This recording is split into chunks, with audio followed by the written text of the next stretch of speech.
아멘. 우리 그리스도인들이 처한 영적 상황은 전투와 전쟁은 있지만 승리는 보장되어 있습니다. 담대하고 강해야 되지만 그러나 오늘 우리의 영적 상황은 이미 승리하신 예수님을 따르는 길에서 승리하신 예수님의 승리를 맛보는 것입니다. 우리의 영적 상황은 전투와 전쟁은 있습니다. 그러나 그 전투와 전쟁에 따라 승리가 좌우되는 것이 아니라 승리가 보장되어 있는 것을 맛보기 위해 전투 상황과 전쟁 상태가 있을 수 있습니다. 가령 예를 들면 이런 것입니다. 이겨야 할 게 있습니다. 반드시 극복해야 될 게 있습니다. 반드시 정리해야 될 것이 있습니다. 반드시 포기하고 내려놓아야 될 것이 있습니다. 예수님은 다 이기셨지만 우리는 아직 이기지 못했습니다. 그래서 예수님이 걸어가신 그 승리의 길을 걷지 않는 패배가 있을 수가 있습니다. 두려움이 있을 수가 있습니다. 놀랄 수가 있습니다. 떨릴 일이 있습니다. 그런데 그 두렵고 떨리는 일을 피하려고 하는 더 큰 문제가 있을 수도 있습니다. 담대해야 합니다. 강해야 합니다. 지금 나의 인생길 예수님이 이미 다 이겨놓으셨는데 이겨놓으신 그 길을 걸어갈 때 그 이겨놓으신 그 길을 걷지 못하도록 우리를 미혹하죠. 유혹하죠. 또한 죄로 말미암아 타락한 우리의 연약한 이 심정이, 이 마음이 안 따라가려고 하고 회피하려고 하고 도망하려고 하고 그러나 또 살아야 되니까 그 삶을 지고 가게 되는 것이죠. 그것만큼 더 큰 무거운 짐이 없다는 것을 살면 살수록 알게 됩니다. 삶을 하나님께 맡겨놓는다는 것은 나의 일용할 양식뿐만 아닌 삶의 목적대로 쓰여지는 인생을 얘기하는 것입니다. 그러기에 오늘 우리의 영적 상황은 전투와 전쟁이 있습니다. 나와 싸워 이겨야 합니다. 나와의 전투와 전쟁에 따라 승리, 하나님 나라 승리가 좌우되는 게 아닙니다. 내가 잘 싸워서 이기고 내가 못 싸워서 패배하는 게 아닙니다. 내가 잘 싸우면 예수님의 승리를 맛보나 내가 잘 싸우지 못하면 예수님의 승리를 맛보지 못한 채 폐잔병처럼 살아가는 것입니다. 종종 그런 뉴스 기사를 보긴 합니다.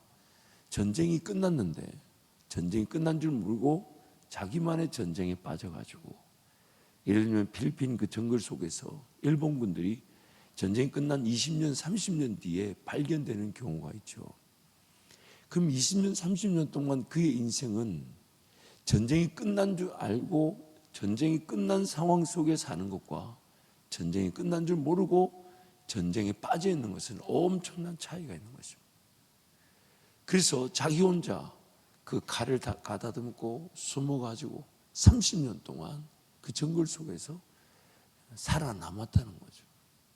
참 살아남은 건 그 인생으로서 다행스러운 일이지만 예수님이 다 이겨놨다는데 이긴 줄 모르고 자기만의 전쟁에 빠져가지고 버리지 못한 욕심에 사로잡혀 있고 내려놓지 못한 자기만의 생각 또한 하나님 나라를 보고자 하는 것보다는 그냥 내 눈에 보이는 대로 내가 살고 싶은 대로 내가 원하는 대로 인생에 빠져가지고 예수 그리스도의 그 승리를 맛보지 못한 채 인생에 빠져있는 영적 패배자의 위기가 우리에게 있을 수 있다는 것이죠. 그래서 하나님은 우리에게 강하고 담대하라. 강하고 담대하라. 이 아멘이 잘 안 나오는 게 강하지가 않다는 거죠. 뭐든지 말씀이 선포되면 아멘 해야 되는데 이 아멘 이게 괜히 이상한데 아멘 했다가 또 그러나 여러분 오늘 우리의 그 영적 형편이 정말 하나님은 다 이겨놓으셨는데 우리가 그 이겨놓은 길을 한 번도 걸어가 본 적이 없다는 거예요. 고린도전서 2장 말씀에 하나님께서 자기를 사랑하는 자들을 위해 예비해 놓으신 모든 은혜는 그 사랑한 자들인 우리가 눈으로 보지 못하고 귀로 듣지 못하고 마음으로 깨닫지 못하였다. 그러면 우리가 보지 못하고 듣지 못하고 깨닫지 못했으나 하나님이 예비해 놓으신 은혜를 어떻게 맛볼 수 있냐? 그 다음에 이렇게 말하죠. 오직 성령으로만 보게 하시고 듣게 하시고 깨닫게 하신다. 그렇게 오늘 우리의 자세는 성령 하나님을 날마다 의지하려고 하고, 그분을 신뢰하고 그분께로 달려나가고 그분을 기다리면, 예수님이 이렇게 얘기하셨죠. 약속하신 성령을 기다리라. 그러면 몇 날이 못 돼요 너희가 성령으로 충만케 될 것이다. 그 성령으로 충만케 되면 예수님의 죽으심 앞에 뿔뿔이 도망갔던 제자들도 담대히 복음을 전하는 증인이 되었다고 사도행전에서 말씀하고 있습니다. 그러므로 오늘 우리 인생의 분명한 자세는 하나님 우리와 함께 하시며 그분이 모든 걸 다 이겨 놓으셨기에 두려워하거나 놀랄 일이 아니고 강하고 담대하게 용기와 믿음을 가지고 걸어갈 길을 걸어가야 된다는 거죠. 그래서 오늘 본문 말씀에 그 강하고 담대하라가 3번이 등장하면서 우리가 어디에 무엇을 위해 어떤 상황에서 강하고 담대해야 하는지를 강조하고 있는 것입니다. 그래서 어제 그 중에 가장 한 큰 부분이 바로 우리 7절과 8절 말씀이었죠. 우리 7절 8절 다시 한번 선포합니다. 오직 강하고 극히 담대하여 나의 종 모세가 내게 명령한 그 율법을 다 지켜 행하고 우로나 좌로나 치우치지 말라. 그리하면 어디로 가든지 형통하리니 이 율법 책을 내 입에서 떠나지 말게 하며 주야로 그것을 묵상하여 그 안에 기록된 대로 다 지켜 행하라. 그리하면 내 길이 평탄하게 될 것이며 내가 형통하리라. 어디에 강하고 담대하냐면 예배를 자꾸 놓치게 만드는 상황 앞에 예배를 지키려고 강하고 담대하라는 것입니다. 기도보다 더 우선적이고 더 긴급하게 여겨지는 일들이 있을 때마다, 그래서 기도를 놓아버리고 기도를 포기하게 만드는 상황 앞에 담대하라는 겁니다. 그 기도하는 그 자리가 내가 정말 눈만 감고 기도만 하면 하나님 날 도우실까? 끊임없는 그런 우리의 욕심, 마귀의 미혹이 우리를 그렇게 막 유혹하죠. 그럴 때마다 에라 모르겠다. 어차피 내 힘으로 해결할 수 있는 일은 하나도 없다.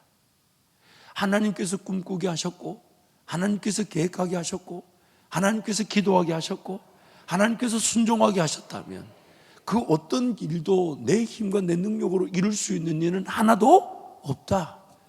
그렇기에 내가 정말 눈만 감고 기도한다고 가만히 예배당에만 앉아 있으면 정말 지금 내 자식들에게 처한 문제가, 내 삶에 지금 풀어야 되는 그 어려움이, 내 인생을 살아야 된다는 그 부담이 과연 해결될까? 그 두렵고 떨리는 그 순간에 예배를 놓지 말라는 겁니다. 기도를 포기하지 말라는 겁니다. 예배를 붙잡는 일에 강하라는 것입니다. 기도하는 것에 담대하라는 것입니다.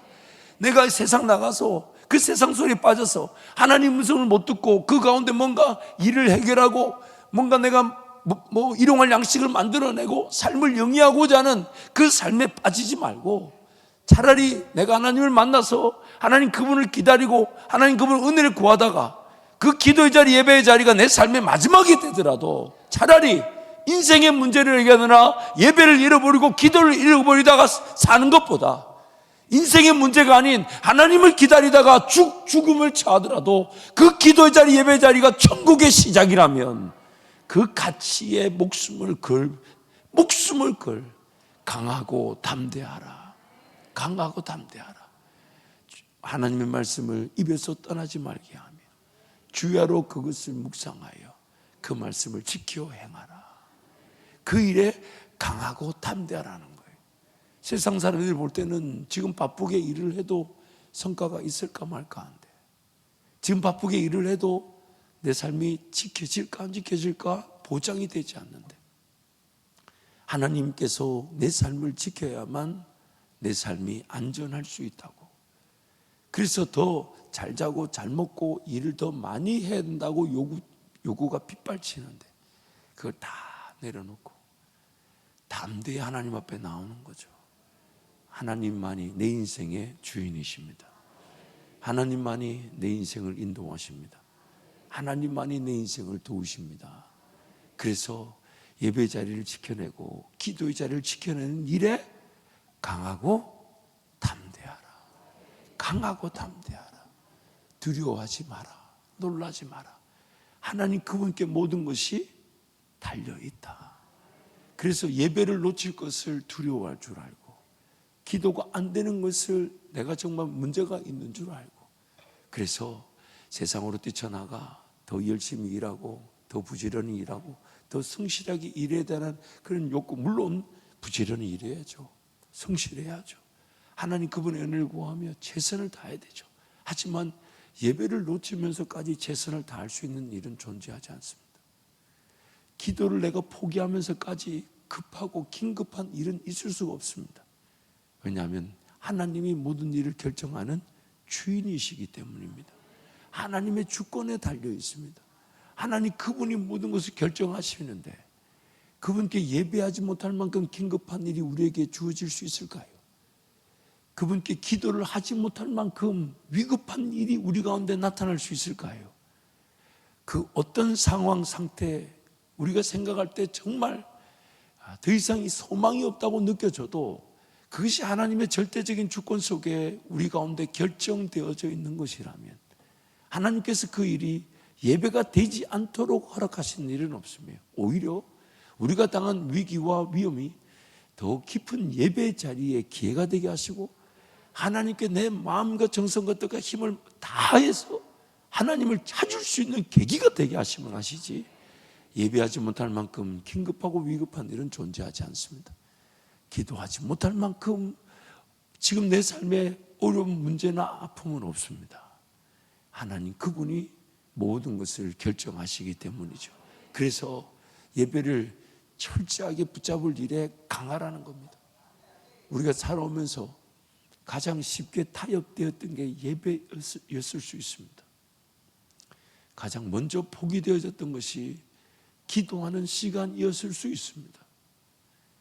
주님이 언제든지 기다려주시고 주님이 언제든지 나를 만져주실 수 있다는 생각에 그 예배 자리를 가장 쉽게 타협했고 기도의 자리를 가장 쉽게 포기했었던 적이 있습니다. 그러나 이제 그러지 말라는 거예요. 하나님 말씀만을 붙잡고 하나님께로 달려나와 기도만 하면 하나님께서 해결해 주신다는 거예요. 그게 바로 우리의 믿음의 시작이죠. 보이지 않고요, 들리지 않고요, 깨달아지지 않아요. 그러기에 내가 기도하는 것도 하나님 내 눈에 보이지 않지만 하나님이 일해 주십시오. 하나님이 열어 주십시오. 하나님이 감당케 해 주십시오. 하나님이 사람을 세워 주십시오. 하나님. 그래서 종종 그런 간증들이 있어요. 정말 생각지 못한 곳에서 거래가 열리고 낙찰이 되고 뜻밖의 은혜가 주어질 때 나는 내가 할 수 있는 게 없었다. 내가 할 수 있는. 단기 선교팀을 지난번에 이제 보낼 때마다 제가 단기 선교팀에 우리 목사님들을 같이 가지 못하게 하는, 또 우리 지구 전사님들을 같이 가지 못하게 하는 이유가 있습니다. 왜냐하면 목사 사역자들 좀 더 가면 안전할 수 있지만 성도들이 사역자를 의존하기 때문에 그 영적인 상황 앞에 담대히 서려고 하지 않습니다. 사역자가 알아서 하겠지. 사역자가 이렇게 가자 하면 내가 가면 되겠지. 우리도 모르게 뭔가 그 사역자에 대한 의존력이 있어서 복음을 전하고 성령의 일하심에 자기 자신이 주인공이 되겠다라는 그런 선한 욕심을 잃어버리는 경우가 있어요. 그래서 제가 이번에도 다 사역자들을 이제 못 가게 하고, 가더라도 어떤 그 역할만 좀 할 수 있도록 부탁을 드리고 이제 우리 목사님들을 못 가게 하죠. 그 이번에 캄보디아 갔을 때도 이제 간증을 들어보니까 캄보디아 갔을 때도 말레이시아도 다 마찬가지였던 것 같은데 사역자들이 계시지 않다 보니까 성도들이 그 순간에 뭐라도 하지 않으면 안 되는 위기감을 가지게 되고 자기도 모르는 사이에 그 영적 최전선에 자연스럽게 서는 거죠. 예를 들면 뭔가 하긴 해야 되는데 언어가 통하지 않고 문화를 모르다 보니까 뭘 해야 될지 모르는 거죠. 그러니까 이런 결단이 나오는 거예요. 에라 모르겠다. 한국말로 기도하자. 그래서 그 캄보디아 그 주민들이 난생 처음으로 그렇게 뜨겁게 기도하는 한국 기도 처음 봤을 거예요. 제가 영상을 보니까 아이고, 치료를 하는 게 아니라 상처를 만들 수 있을 정도로 강하게 누르고 계시더만 들을 있는 자는 들었을 것입니다. 근데 중요한 것은 그 순간에 사역자가 안 계시니까 이거 나라도 해야 되는 거 아니야? 그리고 그 순간에 언어가 통하지 않죠. 뭘 할 수 있는 게 아무것도 없죠.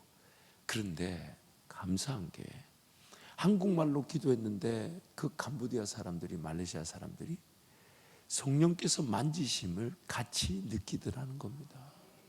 그러니 그 순간에 자랑할 것은 한 가지밖에 없는 거죠.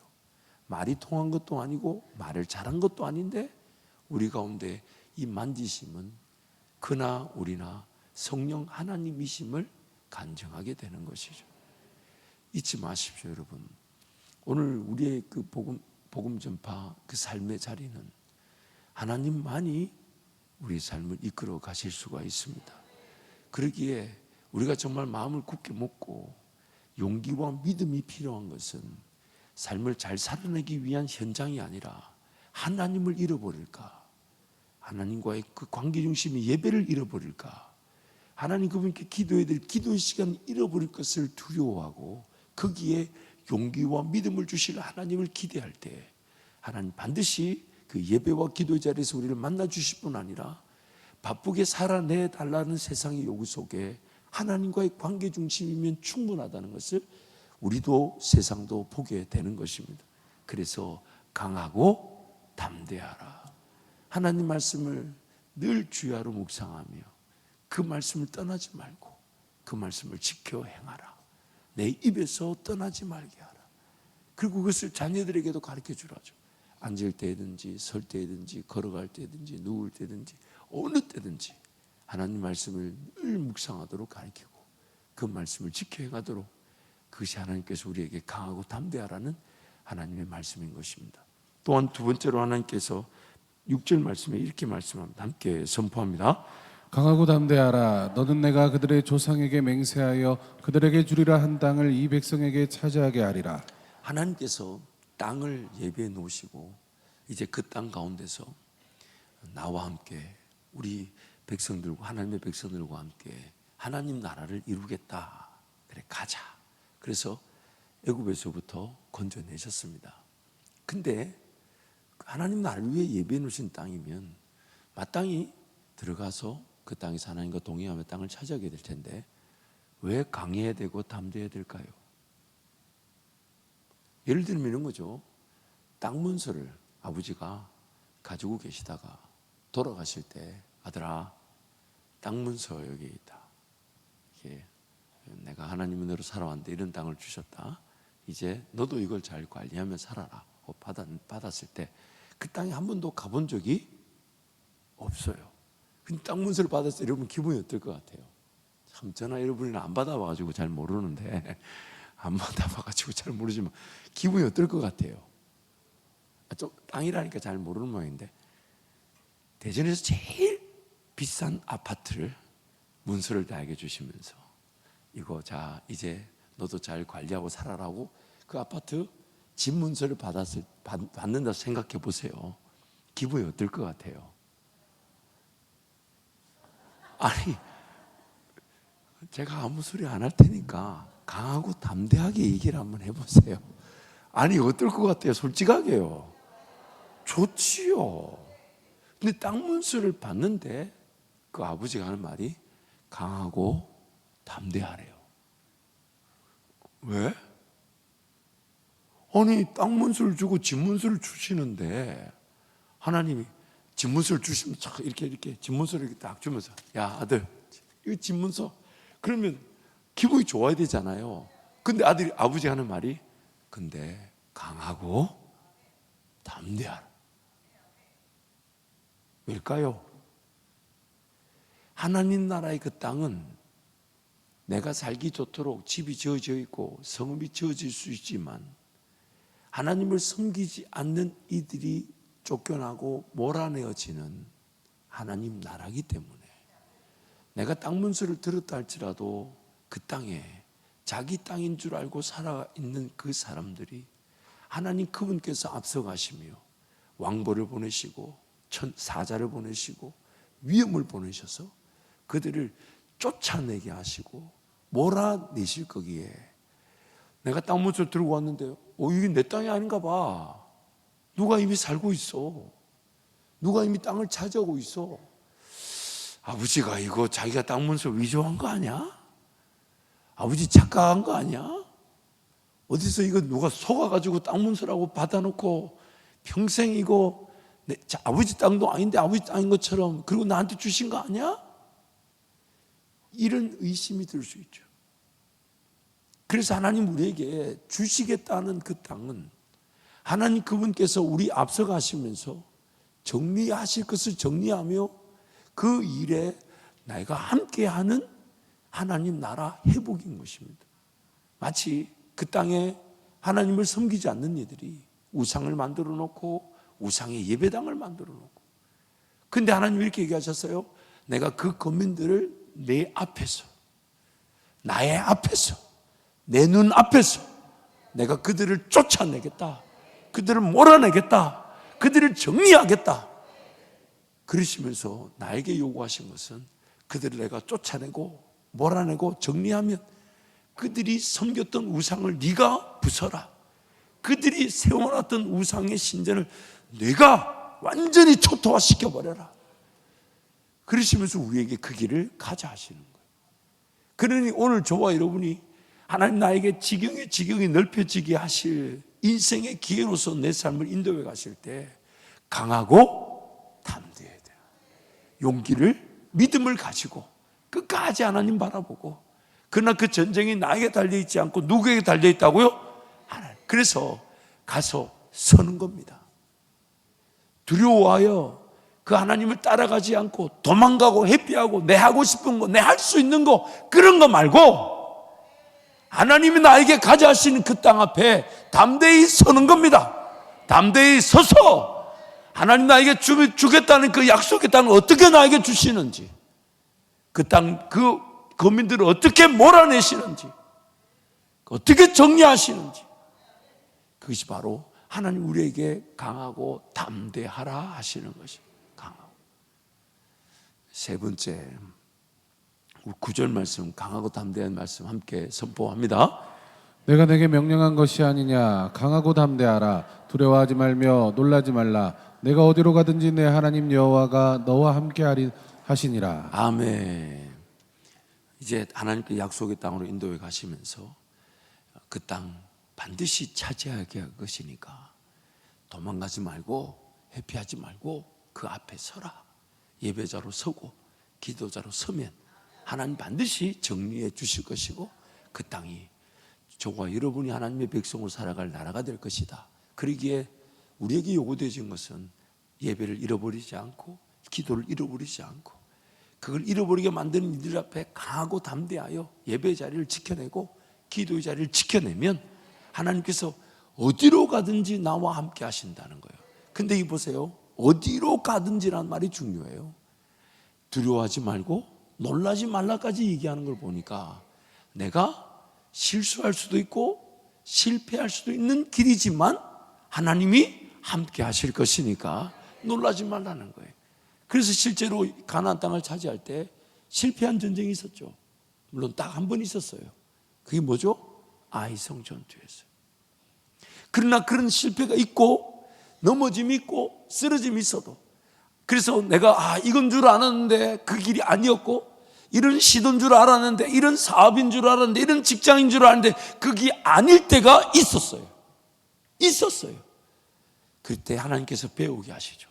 하나님 없이 선택했던 결과가 이런 거고 하나님 없이 걸어갔던 인생길이 이런 위험을 겪을 수가 있구나 배우게 하시고 다시 용기를 주시고 믿음을 주셔서 다시 옳은 방향에서 옳은 시도를 할 수 있도록 하나님 우리를 이끌어 가실 것이니까 그러기에 오늘 우리에게 중요한 것은 하나님께서 나에게 어떤 땅을 주셨을까 어디일까 그걸 항상 궁금해야 돼요. 지금까지 걸어왔던 인생길 그래서 지금의 내가 서 있는 땅도 하나님 나에게 감당하라고 주신 직업이고 가정이고 교회이기 때문에 마땅히 충성을 다하며 헌신하나, 그러면서 또 기도하는 거죠. 하나님, 더 차지할 땅이 있습니까? 더 걸어갈 땅이 있습니까? 하나님, 저에게 용기와 믿음을 주셔서 그 길 놓치지 않게 해주십시오. 그 길 놓치지 않게 해주십시오. 아멘이 안 나오는 게 강하고 담대하라고. 그게 오늘 우리의 인생의 기도 제목이에요. 내가 지금 이 자리에 딱 와서 기도할 때 하나님 나에게 허락하신 삶을 하나님께 다시 맡겨드립니다. 감당해야 될 이 삶도 마땅히 하나님이 감당하게 하실 것인데, 이게 전부가 아니라 더 차지할 땅이 있습니까? 더 섬겨야 할 영혼들이 있습니까? 더 걸어가며 시도해야 될 일이 있습니까? 비록 그 시도와 도전이 나의 실수가 있을 수 있고 실패가 있을 수 있고 제약이 있을 수 있다 해도 하나님, 그 걸음을 놓치고 싶지 않습니다. 왜냐하면 내 연약함과 부족함으로 잘못된 시도가 있을 수 있고 잘못된 걸음이 있을 수 있지만, 하나님 이렇게 얘기하시는 거예요. 강하고 담대하고 두려워하고 놀라지 마라. 내가 어디로 가든지 너와 함께 할 것이다. 그래서 하나님 나를 빚어내셨던 거예요. 지난날에 내 실수 실패를 통해 나를 빚어내셨던 겁니다. 심지어 내 죄악 가운데 헤매고 쓰러질 때가 있었지만 더 겸손히 하나님 앞에 무릎을 꿇고 하나님만 바라보게 만드셨던 것이죠. 그런데 거기에 위축당하지 마십시오. 인생의 실수와 실패와 제약이 있었다고 거기에 위축당하면 안 됩니다. 다시 하나님 앞에 달려나와 하나님 앞에 목숨을 걸고 예배하고 기도하면 하나님 보게 하실 것을 보게 하실 것이고, 듣게 하실 것을 듣게 하실 것이고, 내가 보지도 듣지도 못한 길을 하나님이 먼저 가시면서 나를 인도하실 수도 있습니다. 하나님, 강하고 담대하라. 내가 호흡이 있는 그날까지 인생이 끝나지 않은 거예요. 호흡이 있는 그날까지 하나님 나를 통해 하실 일이 있다는 거예요. 그래서 자꾸 꿈꾸는 거예요. 이번에 저는 단기 선교를 우리 성도들이 쭉 방문하면서, 다음에는 이런 걸 한번 계획해 봐야겠다. 다른 건 이런 걸 한번 꿈꿔봐야 되겠다. 다음에는 좀 더 전략과 전술을 가지고 목표를 설정하고 그 목표를 어떻게 이루기 위해 전략은 목표고 전술은 그것을 실행하는 능력이잖아요. 그럼 어떻게 하면 좀 더 구체적인 지혜가, 하나님의 구체적인 인도하심이 있을까? 어떻게 하면 그것이 우리 성도들이 더 하나님 나라 맛볼 수 있는 걸까? 어떻게 하면 그 나라와 민족을 섬길 수 있는 걸까? 어떻게 하면 그 가운데서 죽어가는 영혼들을 살려내는 걸까? 안 된다, 어렵다, 힘들다는 곳에 저부터 서고 싶어요. 세상 사람들이 그 길은 아니라고, 심지어 예수 믿고 따르는 사람들도 그거는 어려운 길이라 해도 하나님 그런 길만 저에게 인도해 주십시오. 모든 사람들이 가능성이 안 된다 그러고 모든 사람들이 확률이 없다 하지만 하나님 하셔야 되는 길이 있다면 그 길에 저를 세워주시고 그 길에서 기도하여 그 길에서 하나님의 역사를 보게 해 주십시오. 광야에 길을 내시는 하나님, 사막에 강을 내시는 하나님, 강하고 담대하라, 강하고 담대하라, 강하고 담대하라. 하나님 우리에게 말씀하시는 겁니다. 그러면 여러분, 이 여호수아 말씀을 통해서 저와 여러분이 그 강하고 담대해야 될 그 자세가 살아나기를 축복합니다. 반드시 하나님께서 이미 길을 시작하셨고 이미 우리의 삶에 호흡이 있다는 것은 하나님 그분이 차지하게 하실 땅이 있다는 것이며, 하나님 그 길을 걸어가게 하셔서 그 길 속에 우리의 예배와 기도만으로도 그 땅이 회복되어지게 하시는, 나의 인생, 나의 지경, 내 일터, 내 삶, 내 자녀들의 꿈과 비전의 지경이 넓어지게 하시는 그 하나님의 영광의 길을 걸어가게 하실 것입니다. 우리 한번 선포할까요? 잘 됩니다. 함께 선포합니다. 힘차게 선포합니다. 시작. 잘 됩니다. 더 잘 됩니다. 갈수록 더 잘 됩니다. 잘 됩니다. 더 잘 됩니다. 갈수록 더 잘 됩니다. 잘 됩니다. 더 잘 됩니다. 갈수록 더 잘 됩니다. 아멘. 그래서 기도하면 됩니다. 기도하면 됩니다. 저는 이렇게도 표현하고 싶어요. 기도만 하면 됩니다. 기도만 하면 됩니다. 하나님께서 반드시 나는 아무것도 할 수 없고 내가 아무것도 아님을 하나님 가장 잘 알고 계세요. 그러기에 오늘 여러분 예배와 기도의 자리를 놓칠까 두려워하여 다른 거 잃어버리더라도 예배 자리, 기도의 자리로 강하고 담대하십시오. 하나님께서 반드시 은혜를 베풀어 주실 것입니다.